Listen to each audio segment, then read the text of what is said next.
Setelah Irjen Napoleon Bonaparte ditetapkan sebagai tersangka atas kasus penganiayaan dan tindakan kekerasan kepada Muhammad KC atau MKC dalam satu sel,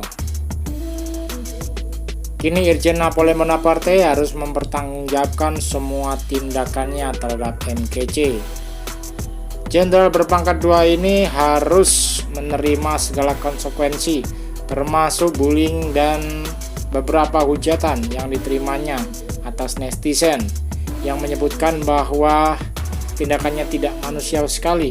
Bahkan beberapa pemuka agama mengecam keras tindakan dari Irjen Napoleon Bonaparte.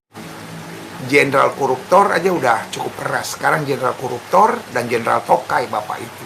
Jadi kita doakan ya Pak ya, supaya yang terhormat Bapak Jenderal Bintang 2 Napoleon Bonaparte segera sadar bahwa tindakan-tindakan mukulin orang di penjara itu nggak tahu ya, ini tindakan dari orang yang sebetulnya otaknya sudah dipapar oleh kuasa kegelapan, setan-setan dan iblis-iblis. Tapi kita berdoa supaya Bapak sadar tindakan seperti itu, karena kan kalau nggak ada kesadaran ya masa paling benar sendiri, semua orang benar semua tindakan. Tapi Bapak pikirin aja gitu, tindakan seperti itu. Kalau ada orang yang cinta Republik Indonesia dan merasa wah ini orang ini apa tuh koruptor, saya mau pukulin dia, Bapak rela nggak? Karena tindakan Bapak salah gitu. Ya kan. Lalu kalau yang Kristen, oh ya awal ini, oh saya tersinggung, saya mau pukulin dia, rusak bangsa ini. Polisi bubarin aja, hukum bubarin aja, pengadilan bubarin aja, preman-preman seperti Bapak aja yang suruh jalan-jalan di pinggir jalan. Tapi Bapak juga pengecut sebetulnya, pengecut saya.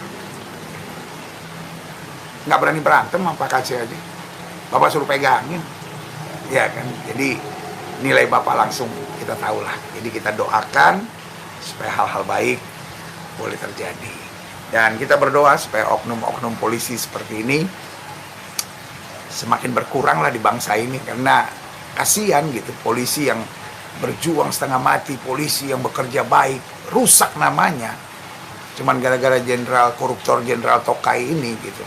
Tapi ya kita doakanlah supaya Bapak mendapat pencerahan, karena tidak ada yang terlalu rusak sampai Tuhan gak bisa jamah, tidak ada yang terlalu buruk sampai Tuhan gak bisa pulihkan. Kita doakan Pak Jenderal Napoleon Bonaparte, ya mungkin lagi kesambat setan lah, makanya perbuatannya seperti itu gitu. Mungkin dia juga stres gitu akibat masuk penjara bintang 2, mimpinya udah kan malu dong ya kan, udah bintang 2 tiba-tiba masuk penjara gitu kan. Jadi mau buat hal gitu supaya dihormati orang, kan sekarang dipuji-puji, wah jenderal membersihkan dosanya lewat perbuatan itu, apa gitu ya kan. Tapi nggak apa-apa, kita doakan lah gitu ya. Jadi umat Kristen kita doakan secara khusus Pak KC, kita doakan penjara-penjara supaya tidak lagi ada tindakan-tindakan barbar. Kita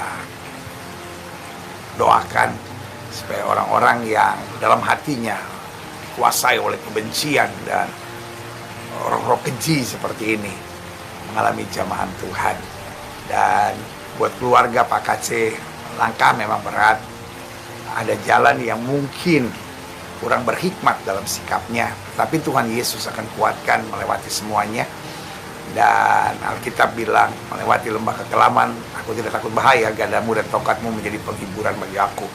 Dalam hidup ini meskipun kita salah, kalau kita minta ampun sama Tuhan, kita minta kekuatan, pasti Tuhan beri kekuatan. Tapi sekali lagi saya bukan dalam posisi Pak KC salah atau benar, lalu Pak Yahya Waloni salah atau benar, bukan itulah urusan saya gitu. Masing-masing kita tahu bahwa langkah-langkah apa yang harus kita buat. Intinya iman Kristen itu sederhana. Apa yang kamu tidak ingin orang lain perbuat kepadamu, jangan perbuat kepada orang lain. Kalau kita nggak ingin dihina, jangan menghina. Kalau kita nggak ingin dijatuhkan, dihakimi, jangan menjatuhkan dan menghakimi. Maka berkat Tuhan.